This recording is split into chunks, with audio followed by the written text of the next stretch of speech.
நண்பா, உங்ககிட்ட இப்போ பேசுகிறது விஜயகுமார் இல்லை, வானத்திலிருந்து அசரறி பேசுறது இறைவனின் வார்த்தை.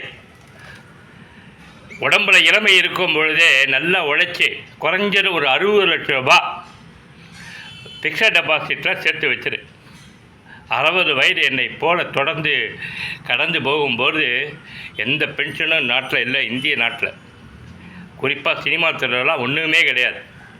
அப்போ அந்த பென்ஷன் மாதிரி அந்த வட்டி தொகைவனை கொஞ்சமாச்சும் காப்பாற்ற கௌரவமாக இல்லைன்னு வையே, குமுற குமுற அடிக்கும் உறவுகளும் இரத்தங்களும் இரத்த வாசங்களும் இரத்த உறவுகளும் நண்பர்களும். பணம் இல்லைன்னு வையே, ஒரு நாய் ஒன்றை மதிக்காது. பணம் மட்டும்தான் உன்னுடைய அந்தஸ்து. ஒரு சாதாரண டாக்டர்கிட்ட போயிட்டு நான் கஷ்டப்படுறேன், எனக்கு கொஞ்சம் விலை கரைஞ்ச மாத்திரை கொடுங்கன்னா கூட இறக்கப்பட மாட்டான் அந்த டாக்டர். கவர்மெண்ட்டில்